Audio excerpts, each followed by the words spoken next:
Jadi keluhan utamanya pasien mungkin merasakan kencingnya itu tidak lancar. Oh gitu. Jadi kita ibaratkan mungkin prostat itu karena ada mengelilingi uretra jadi kayak keran. Berarti usia-usia kayak saya 30 aman ya dok? Ya aman. Aman. Kecuali mungkin testisnya atau mungkin sumber Ada sesuatu testosteronnya masalah. ada yang bermasalah. Ada hubungannya dok aktivitas seksual atau hubungan seksual dengan terjadinya pembesaran kelenjar prostat? Fungsinya itu mengeluarkan cairan terutama pada saat mengeluarkan cairan ejakulat atau semen pada saat berhubungan seksual. Mitos ya katanya kalau udah usia tua jarang berhubungan tuh dok. Katanya bisa bikin jadi prostat, bener gak sih dok?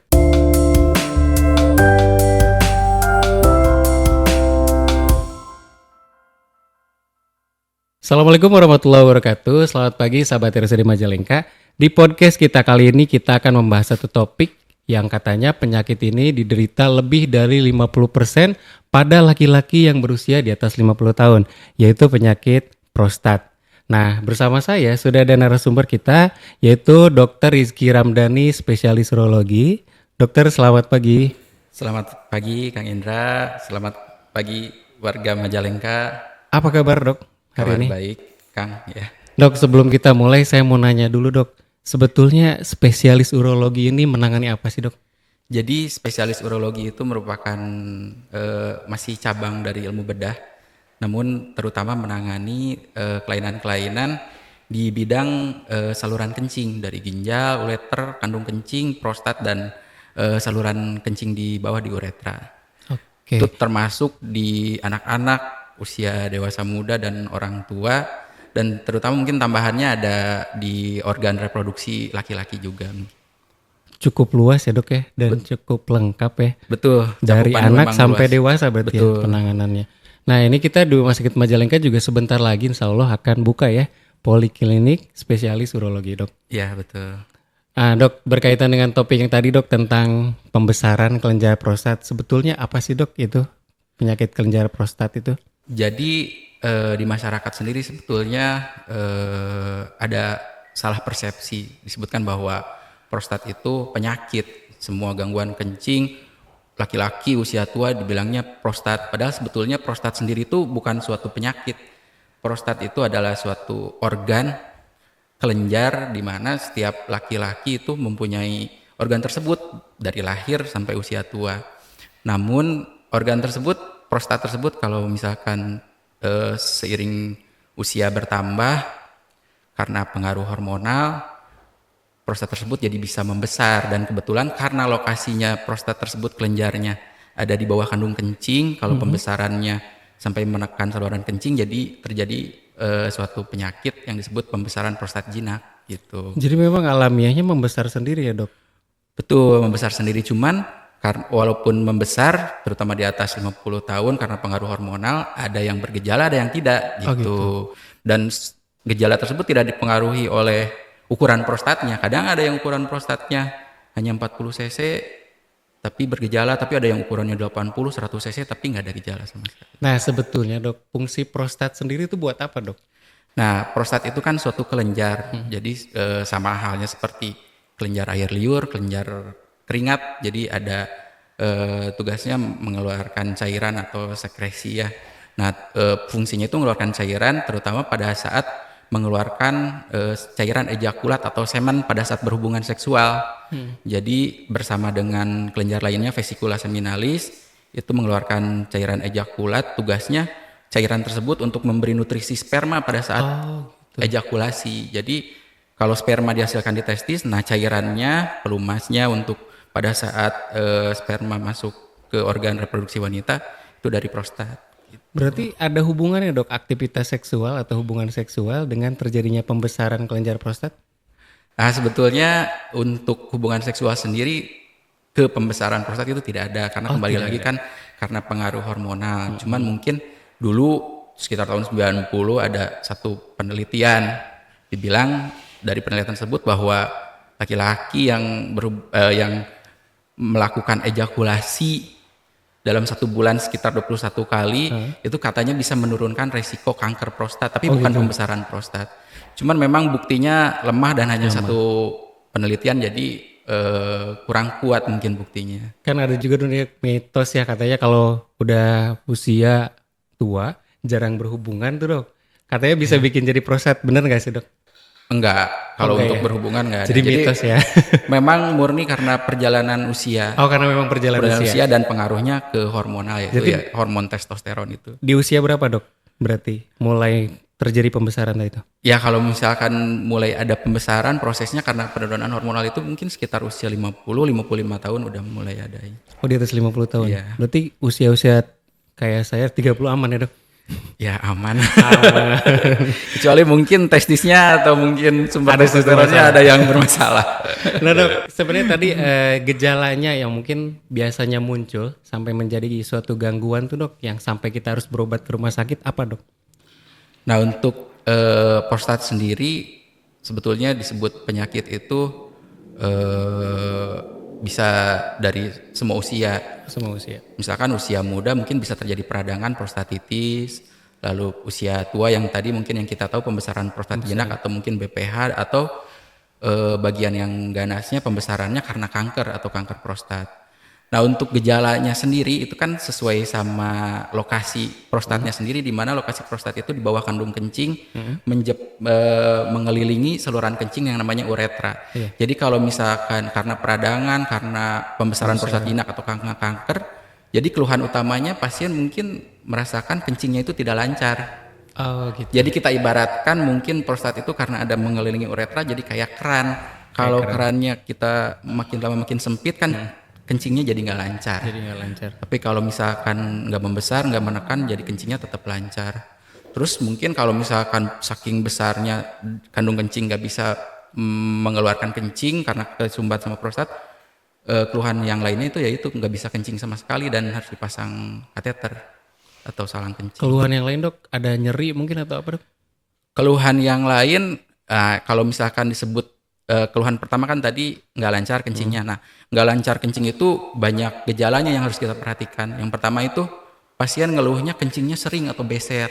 Oh beser. Ya, atau mungkin bahasa kedokterannya frekuensi. Terus yang kedua keluhannya adalah kadang-kadang karena beser keluarnya juga jadi kesannya itu kayak nggak tuntas atau kerasa masih ada sisa di dalam. Kayak nggak puas gitu ya? Ya, nggak puas kencingnya. Terus karena masih bolak-balik, kadang-kadang pasien juga merasakan sensasi kayak nggak bisa nahan kencing, harus cepat-cepat ke toilet. Oh, gitu. Gitu. Terus yang paling mengganggu kualitas hidup mungkin pada saat tidur pasien sering bolak-balik Kau keganggu ke toilet karena bolak-balik. buang air kecil bolak-balik, yang mana pasiennya jadi kualitas tidurnya kurang bagus juga. Terus yang lainnya mungkin ada keluhan karena sifatnya prostat itu di saluran kencing kayak keran, karena pasien ngerasa pancarannya nggak bagus, mancernya nggak bagus, jadi kadang-kadang ditambah kalau kencing itu harus ngeden. Oh gitu. Iya, atau bahasa kedokteran mungkin straining, jadi harus ngeden tiap kencing itu supaya membantu supaya kencingnya lancar. Yang terakhir mungkin setelah kencing, air kencingnya menetes, masih tetap ada yang menetes, jadi kesannya kayak ngompol gitu, iya, basah berarti di semuanya memang ngaruhnya tadi ya ke aktivitas saluran kencing ya dok ya. Betul. Jadi kalau ada untuk kemungkinan ini nggak sih dok kayak diturunkan dok? Aduh ternyata orang tua saya nih pernah prostat, apa saya juga bisa kena keturunan nih dok? kalau untuk pembesaran prostat jinak yaitu sifatnya karena hormonal, jadi mungkin setiap laki-laki usia tua akan terjadi pembesaran prostat, cuman nanti kembali lagi ada yang bergejala atau enggak. Nah yang diturunkan itu sebetulnya yang kanker prostat, di mana yang kanker prostat. itu kalau misalkan kita ada keturunan, terutama first degree kayak kakek atau orang tua bapak, kita sebagai anak atau cucu punya resiko sampai 2-3 kali lipat untuk menjadi kanker prostat gitu. Berarti antara tadi yang dokter bilang jinak sama yang kanker itu berbeda ya dok? Berbeda, namun sebetulnya gejala awalnya sama, tapi kadang-kadang untuk kanker prostat sendiri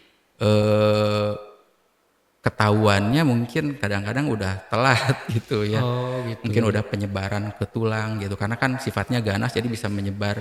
Oh yang karena ganas itu ya yang dikhawatirkan memang tadi menyebarnya itu ya dok ya? Tuh. Dan penanganannya dok mungkin beda juga ya?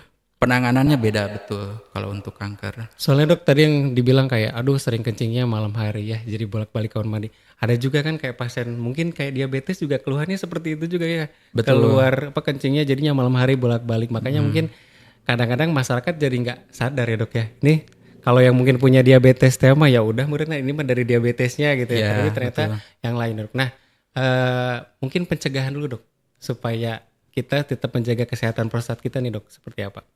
Sebetulnya kalau untuk pencegahan, karena balik lagi penyebabnya sebenarnya dari penuaan, Penuaan ya. pengaruh hormonal, Jadi sebetulnya tidak bisa dicegah. Cuman oh memang tidak bisa dicegah. ada beberapa penelitian yang menyarankan untuk mengurangi progresivitasnya atau mengurangi keluhan. Seperti apa namanya tuh, kita kurangin minuman-minuman yang bisa mengiritasi kandung kencing. Jadi supaya kualitas kencingnya bagus, seperti kayak kopi, Kopi? teh, itu juga dikurangin. Lalu kalau udah usia tua sering tidurnya terganggu ya 2 jam sebelum tidur ya jangan minum gitu. Oh, Terus mungkin ada beberapa makanan juga yang dianjurkan seperti tomat dengan kandungan likopen yang tinggi, itu juga bagus untuk kesehatan prostat gitu. Terutama bisa mencegah kanker prostat juga kalau untuk likopen. Lalu yang lainnya sesuai faktor risiko yang ada dari penelitian itu kayak yaitu mungkin kencing manisnya, diabetes, lalu obesitas, merokok juga sama mungkin harus dikurangin. jaga kesehatan ya. Jaga kesehatan Makanan, secara umum. minumannya berarti air putih aja ya dok ya. Air putih aja. Kopi ini favorit soalnya dok. Iya. Ternyata itu juga beresiko ya. Atau kemudian dok, penanganannya nih dok. Kalau misalkan kita udah merasakan gejala-gejala yang tadi disebutkan, sebaiknya seperti apa yang kita lakukan? Nah, untuk penanganannya sendiri ini luas sebetulnya. Dimulai dari kita bisa cuman memantau, lalu kita bisa pemberian obat-obatan, dan yang terakhir mungkin untuk tindakan operasi. Pada keluhan-keluhan yang ringan mungkin kita bisa masih lakukan pemantauan dan edukasi yang tadi saya sebutkan. Iya. Karena memang tujuan utamanya kan kualitas hidupnya, kencingnya bagus lagi. Jadi edukasi yang tadi seperti kurang minum teh, kopi, terus merokok, terus mungkin kalau misalkan gemuk olahraga, terus latihan senam Kegel mungkin supaya bisa menahan kencing lebih bagus gitu. Itu untuk edukasinya. Nah, pada keluhan-keluhan yang ringan sampai sedang kita bisa pemberian obat-obatan yang memang tujuannya untuk merelaksasi si otot saluran kencingnya supaya lebih bagus fungsinya. Kalau misalkan memang nanti keluhannya berat, apalagi sampai tadi ada gejala yang sampai nggak bisa kencing, harus pasang selang, mungkin dari dokter kita sebagai urolog mungkin menyarankan untuk dilakukan tindakan operasi.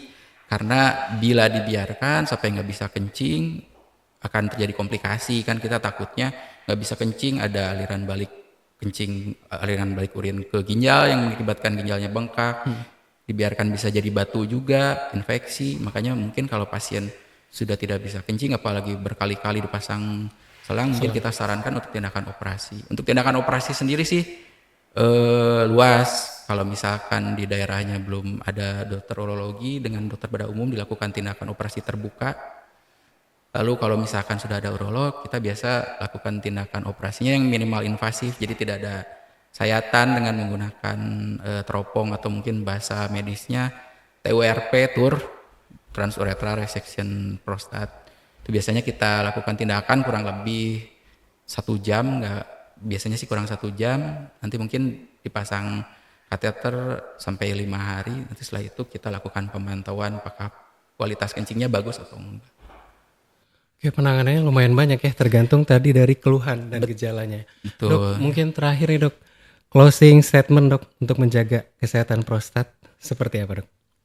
Ya, yang pertama untuk menjaga kesehatan prostat, yang pertama kita harus aware dulu, harus mengerti dulu bahwa kembali lagi prostat itu bukan suatu penyakit, suatu organ yang memang kesehatannya bisa kita jaga gitu. Terus yang kedua, bila laki-laki terutama ya usia di atas 50 tahun mulai merasakan ada gangguan kencing, jadi bukan takut prostatnya besar, tapi kita berangkatnya dari saya kok kencingnya kayak yang tadi disebutkan gejalanya. Nah, mungkin mulai untuk coba kontrol ke dokter urologi terdekat atau ke dokter bedah terdekat kalau misalkan belum ada dokter urologi, supaya nanti kita bisa lakukan tindakan lebih dini. Lalu untuk Pencegahannya mungkin lebih ke arah kualitas kencingnya yang tadi disebutkan, kurangin kopi, teh, terus olahraga, rokok, banyak makan makanan tinggi likopen untuk mencegah kanker prostatnya.